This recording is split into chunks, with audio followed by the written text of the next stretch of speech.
ሰላም ሰላም ጤና ይስጥልን ክብሯትና ክብሯን እንዴት ናችሁ? ማንቸስተር ዩናይትድንና ሴኔ ላመንስን እናነሳለን። በማንቸስተር ዩናይትድ የግብ ጠባቂዎች ታሪክ በቅርብ ጊዜ ሌላ አዲስ ወደዚህ ቡድን ከተቀላቀሉ ተጫዋቾች መካከል አንዱ የሆነው በጣም አስደናቂ የሚባል የሜዳ ላይ ፐርፎርማንሶችን እያሳለፈ የሚገኝ ግብ ጠባቂ መሆኑን እያስመለከተን ይገኛል። ከ2024/25 ወዲህ በማንቸስተር ዩናይትድ መለያ 1085 ደቂቃዎችን መጫወት የቻለ በየጨዋታዎቹ ወደ 7.3 አካባቢ የሚጠጉ የሜዳ ላይ ፐርፎርማንሶቹ ፍጹም አስደናቂ የሆነ ብዙዎች እንደሚናገሩት ሴኔ ላመንስ እዩኝ የማይል ሜዳ ላይ ብቻ ስራውን ሰርቶ ወደ ልምምዶቹ ማቅናት የሚፈልግ ተጫዋች መሆኑን እያስመለከተን ይገኛል። በተለይ በኤቨርተን ጨዋታ ላይ በመጨረሻዎቹ የጨዋታ መርሃ ግብሮች ላይ ያሳያቸው የ15 ደቂቃዎች ፐርፎርማንሶች ፍጹም አስደናቂ ነበሩ።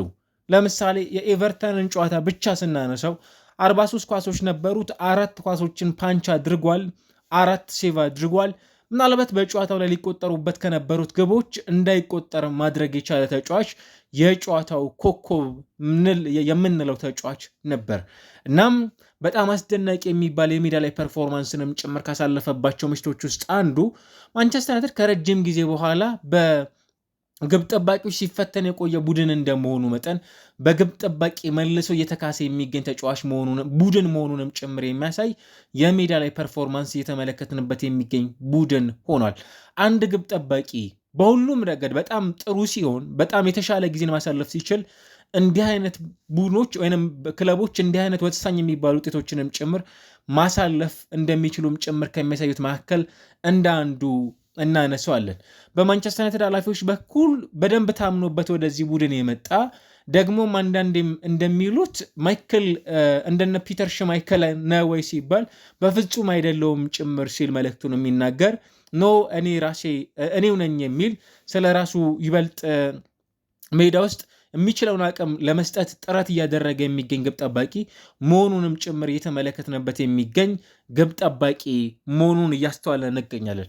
በእንግሊዝ ፕሪሚየር ሊግ ከሚገኙ ግብ ጠባቂዎች በርካታ ጨዋታዎችን በተመሳሳይ የጨዋታ ሬንጆች ውስጥ ብዙ የግብ ዕድሎችን በመከላከል ደረጃ ቁጥር 1 ደረጃ ላይ መቀመጥ የሚችለው ግብ ጠባቂ ነው። ለምሳሌ እስካሁን ድረስ በነበሩት የእንግሊዝ ፕሪሚየር ሊግ መርሃ ግብሮች 24 ጎሎችን ተቆጥረውበታል። 29.6 አካባቢ የሚጠጉ ጎሎች ነበሩ መቆጠር የነበሩበት። ይሄ ማለት 5.6 የሚጠጉ ጎሎች እንዳይቆጠሩ ማድረግ ችሏል። በባርት ቨብሩገን በብሬተን እየተጫወተ ከሚገኘው ግብ ጠባቂ የላቀ ቁጥር ነው። ጆርዳን ፒክፈርድ በኤቨርተን ከሚጫወተው ግብ ጠባቂ የተሻለ ቁጥር ነው። ኤሚሊያኖ ማርቲኔስ በአስቶን ቪላ ከሚጫወተው ግብ ጠባቂ የላቀ ቁጥር ነው። ሮበርት ሳንቼዝ በቼልሲ ፕሪቬንት ከሚያደርጋቸው ጎሎች የላቁ የቁጥር ስታቲስቲክስ ካላቸው ተጫዋቾች መካከልም ጭምር እንደ አንዱ ያደርጓል። በተለይ ደግሞ በቅርብ ጊዜ የተመለከትነው ባለነው ማንቸስተር ዩናይትድ በጣም ፕሩቭን የሆነ ግብ ጠባቂ መሆኑንም ጭምር እየተመለከትን እንገኛለን። የቡድኑን መዋቅር በደንብ የተረዳ ጫናዎችን በደንብ መቋቋም የሚችል ከፊት ለፊቱ ተሰልፈው ከሚጫወቱ ተጫዋቾች የተሻለ መግባባት ላይም ጭምር እየደረሱ ከሚገኝ ተጫዋቾች መካከል እንደ አንዱ የምናነሳው ተጫዋች ሆኗል ሴኔ ላመንስ እና ብዙዎች እንደሚሉትም ጭምር ቀጣዮቹ የረጅም ዓመታት የማንቸስተር ዩናይትድ ቁልፍ ተጫዋች የመሆኑ ጉዳይ ብዙ አጠራጣሪ አለመሆኑን ሜዳ ውስጥ እየተመለከትንባቸው ከሚገኙ ግብ ጠባቂዎች መካከል አንዱ መሆኑን በተደጋጋሚ የምናነሳለት ግብ ጠባቂ ትላንትና በፕሪሚየር ሊግ በነበረው የጨዋታ መርሃ ግብር ላይ ያሳለፈው ጊዜ የትኛውም ግብ ጠባቂ በፕሪሚየር ሊግ ምሽቶቹ ሊያሳልፋቸው ከሚመኛቸው ምሽቶች መካከል እንደ አንዱ የነበረውን በጣም አስደናቂ የሚባል ፐርፎርማንስ ማሳለፍ የቻለ ተጫዋችም ጭምር እንዲሆን ያስቻሉት ነበር በዛ ጨዋታ ላይ። አንዳንዶች እንደሚሉት የማንቸስተር ዩናይትድ ያወጣው ገንዘብ አሁን በተጫዋቾች በኩል እየተከፈለ ይገኛል፣ ጌኖችን እየሰበሰበ የሚገኝ ቡድን መሆኑን ያነሳሉ። ማቲያስ ኩኛ፣ የብሪያን ኤምቤሞ፣ የቤንያሚን ሼሽኮ ራሱ ደግሞ በተመሳሳይ ሴኔ ላመንስንም ጭምር ጉዳይ ደግሞ በዚህ በኩል መነሳት የሚችል ነው። በነገራችን ላይ የግብ ጠባቂዎች ስህተት በጣም አስቸጋሪ እንደመሆኑ መጠን ለምሳሌ አንድ ቡድን ወደ 35 አካባቢ የሚጠጉ ክሮሾችን ተደርጎበት ማንቸስተር ዩናይትድ 10 የማዕዘን ምቶች ኖረውት በተጋጣሚ ይበልጥ በጣም አግሬሲቭነቱ በበዛበት ጨዋታ ላይ እንዲህ አይነት በጣም አስደናቂ የሚባል ፐርፎርማንስ ማሳለፍ መቻል በጣም የሚያስደንቅ ነው። እና አንዳንዶች እንደሚሉት በዚህኛው ማንቸስተር ዩናይትድ ውስጥ የሚቀጥሉት 10 ዓመታት በቡድን ውስጥ ይህንን ሚና ያለምንም ተቀናቃኝነት የሚወጣ ተጫዋች የመሆን እድሉ በጣም ሰፊ ነው። 18.2 ሚሊዮን ፓውንድ ብቻ ኢኒሻል ፔይመንት ማንቸስተር ዩናይትድ ለሮያል አንትወርፕ የከፈለው ክፍያ።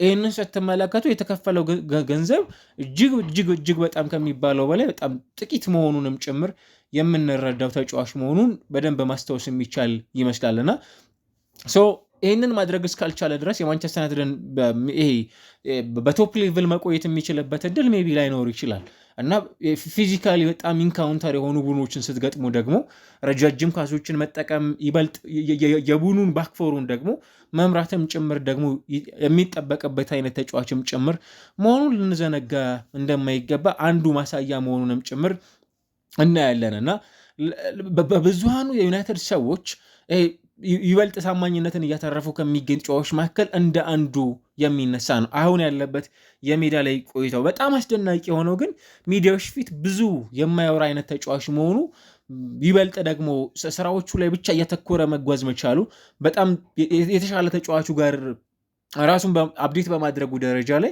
የተሻለ ተጫዋች የመሆን እድሉንም ጭምር እንመለከታለን። አንዳንዶች እንደሚሉት የኤዲን ቫንደርሳርን ቀጣይ እሱን የሚተካው አይነት ግብ ጠባቂ የመሆን እድሉ በጣም ሰፊ ነው። ቅድም እንዳነሳ ነው እንደነ ፒተር ሽማይክል፣ ራሱ ዴቪድ ዴያ ብሎም ደግሞ ፒተር ሽማይክልን እያነሱ ሰዎች ለማነጻጸር ይሞክራሉ። ነገር ግን እኔ በጣም እርሊ በአንድ ሲዝን አንድን ግብ ጠባቂ በደንብ ለንጽጽሮች ማብቃት እጅግ በጣም አስቸጋሪ ነው። ከዛ ባሻገር ግን የሚታዩ ምልክቶች አሉ ተጫዋቹ ሜዳ ውስጥ እያስመለከቱ ነው የሚገኙት። ለምሳሌ ጎሎችን ፕሪቬንት የማድረግ መንገዱ በጣም አስደናቂ ነው። ፓሶቹ በጣም አኪሬት ናቸው። ምንም ጥያቄ የሚነሱበት አይነት ግብ ጠባቂ አይደለም። በሜዳ ውስጥ የምንመለከት የተጫዋቹ የሜዳ ላይ ቆይታ ይህም በጣም አስደናቂ ከሚባሉ የሜዳ ላይ ፐርፎርማንሶች መካከል እንደ አንዱ የምናነሳለትን ምሽት ያየነበት ነበር። በተመሳሳይ ደግሞ በሜዳ ውስጥ ሌላው ከቡድን አጋሮቹ ጋር ያሉት ተግባቦት በጣም አስደናቂ መሆኑንም ጭምር እናያለን። ጨዋታዎቹን በደንብ የሚረዳባቸው መንገዶች ምናልባትም ከዚህ በጣም በጥቂት ጊዜያቶች ውስጥ የአንድሬ ኦናናና አልታይ ባይንዲርን ለተመለከቱ የማንቸስተር ዩናይትድ ደጋፊዎች በፍጹም ከነሱም ጭምር የራቀ በጣም ጥራት ያለው ግብ ጠባቂ የመሆን እድሉ በጣም የሚያሰፋለት ተጫዋች የመሆን እድሉ በትልቁ ከምናነሳቸው ተጫዋቾች መካከል የመሆን አቅም እንዳለውም ጭምር እንረዳለን። ሴኔ ላመንስ በጣም ፕሩቭን የመሆን እድሉ በማንቸስተር ዩናይትድ የቢልድ አፕ ፌዝ ላይ በማንቸስተር ዩናይትድ የቡድን ግንባታ ላይ በጣም ትልቁን አስተዋጽኦ ከሚወጡ ተጫዋቾች መካከል እንደ አንዱ ማንሳት የምንችለው ግብ ጠባቂ ነው። ቡድኑን ይበልጥ በተሻለ መልኩ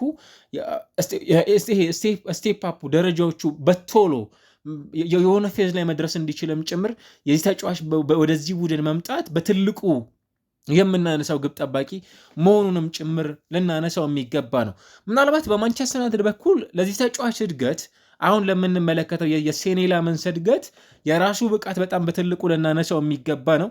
ነገር ግን በማንቸስተር ዩናይትድ በኩል ደግሞ የተካሄደበትን የቅርብ ጊዜ የሬኪሪመንት አስደናቂ ፐርፎርማንስ በነገራችን ላይ ሊደነቅ የሚገባ ነው። ክለቡ በቅርብ ጊዜ እያዘዋወራቸው የሚገኝ ተጫዋቾች ዝውውሮች ምን ያህል የተጠኑ መሆናቸውን መረዳት እንችላለን በቅርብ ዓመታት ከተመለከትናቸው ውስጥ እና ለምሳሌ ወደኋላ መለሰ ስትሉ ክሪስቲያኖ ሮናልዶ በጣም አስደናቂ በነበረባቸው ለምሳሌ 2009 ቡድን ስትመለከቱ በዛ ቡድን ውስጥ አንድን ግብ ጠባቂ ያስቸግር ነበር። ኤዲን ቫንደርሳርን ተጨማሪ ልምምድ ወቅት ላይ የነን ተጫዋች የልምምድ ቦታ ላይ በማቆየት ከሱ ጋር ብዙ ልምምዶችን እንዲሰራም ጭምር የሚያደርገው አይነት ተጫዋች። ለዛም ነው የክሪስቲያኖ ሮናልዶ በጣም ዓለማችን ላይ ተላለቅ በምንላቸው ግብ ጠባቂዎች ላይ የሰራቸው አስደናቂ ስራዎችን የምናነሳለት እንደነ አይከር ካሲያስ ስፔን ከፖርቹጋል በነበሩ እንዲሁ ደግሞ በተመሳሳይ መልኩ ባደረጋቸው ጨዋታዎች ላይ የማይዘነጉ ጎሎችን አስቆጥሯል። ጂጂ ቡፎን ላይ መቼም ታሪክ ከማይዘነጋቸው ባይስክል ኪክ ያስቆጠረበት አይነት ግብ ጠባቂ ነው። እንደ መታደል ሆኖ ኤዴን ቫንደርሳር አይነትን ግብ ጠባቂ በልምምድ ወቅቶች ላይ ይዞ መገኘት መቻሉ በጣም አስደናቂ እንዲሆንም ጭምር ያደርገዋል። በዚህኛው ማንቸስተር ዩናይትድ በኩልም አሁን የቡድኑ የግብ ጠባቂዎች አሰልጣኝ የሆነው የክሬግ ማውሰን ሌላው ደግሞ በዚህ ተጫዋች እድገቶች ላይ ትልቁን አስተዋጽኦ እያበረከቱ የሚገኙ ሰዎች መሆናቸውንም ጭምር እንረዳለን። እንደነ ጆርጌ ቫይታል ሌላው የ64 ዓመቱ በሩበን አሞሪም የስፖርቲንግ ቆይታ ላይ ከነበሩ ሰዎች መካከል እንደ አንዱ ናቸው። በብርሃ ሰርተዋል።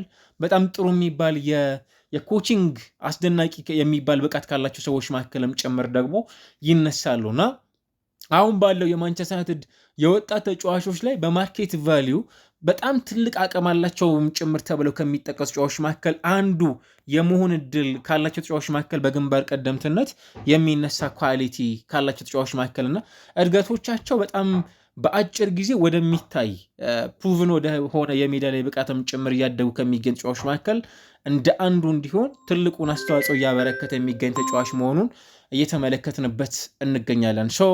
የሴኔ ላመንስ እድገት ማንቸስተር ዩናይትድን በሜዳ ላይ ሊያጣቸው የሚገቡ ነጥቦችን እንዳያጣም ጭምር እያደረገው የሚገኝና በአንድ የጨዋታ ሂደት ላይ የዚህን አይነት ዶሚነንት በተጋጣሚ ቡድን በኩል ኖሮ ነገር ግን ጎሎችን ፕሪቬንት በማድረግ ለምሳሌ ከ6 ያርዶች ላይ ጎሎችን ሲከላከልም ጭምር ትመለከታላችሁ ቦክስ ውስጥ ማለት ነው። ይሄ ለግብ ጠባቂዎች በጣም አስቸጋሪ ከሚባሉ የሜዳ ላይ ፐርፎርማንሶች ውስጥ በትልቁ ሊነሳ የሚገባ አይነት ስታቲስቲክስ መሆኑን እናያለን። ቡድኑ ካደረጋቸው 19 መርሃ ግብሮች እሱ ባለባቸው በሁለቱ ብቻ ነው ሽንፈትን ያስተናገደው። ይሄ በጣም ትልቅ የሚባል ስታቲስቲክስ መሆኑን ደግሞ ልንዘነጋው የሚገባ አይነት ቁጥር አለመሆኑን ማየት የሚገባን ይመስላል። እንደነ ማይክል ካሪክ ኢቨን የማንቸስተር ዩናይትድ የቀድሞ ሌጀንዶችም ጭምር ተጫዋቹ ሜዳ ላይ እያስመለከተን የሚገኘው የሜዳ ላይ ፐርፎርማንስ በጣም በጣም ጥሩ መሆኑንም ጭምር እየተመለከትንበት እንገኛለን እና በቡድን ውስጥ በነበሩ ጨዋታዎች 10ን አሸንፏል፣ 7ቱን ያቻ ውጤት ወጥቷል። ማንቸስተር እንደ ቡድን 2026 ከገባ ወዲህ ስቲል ሽንፈቶችን ያላስተናገደ አሊያም ወደኋላ መለስ ብለን ካለን 10 አካባቢ የሚጠጉ ጨዋታዎችን ከሽንፈት ርቆ እየተመለከትናቸው ከሚገኙ ቡድኖች ውስጥ በትልቁ የሚነሳ ነው። በእነዚህ ቆይታዎች ደግሞ ኢንዲቪጁዋሊ በጣም ያደጉ ተጫዋቾች አሉ። የነዛ ኢንዲቪጁዋሊ እያደጉ በምንላቸው ተጫዋቾች በኩል ደግሞ በጣም ፐርፌክት የሆነ የሜዳ ላይ ፐርፎርማንሶችንም ጭምር እያስመለከቱን ከሚገኝ ተጫዋቾች መካከል የ23 ዓመቱ የቡድኑ ኮከብ የመሆን እድሉ በጣም ሰፊ የምንለው ኢቨን የእንግሊዝ ፕሪሚየር ሊግ ቀጣዮቹ ዓመታት በጣም የተሻለ ተጫዋች የመሆን እድሉንም ጭምር የሚያስመለክትበት እድሎቹ በጣም ሰፊ እንደሆኑም ጭምር እያየንባቸው እንገኛለን። በተለይ ደግሞ ሾት ስቶፒንግ ጎል ኪፐር ነው።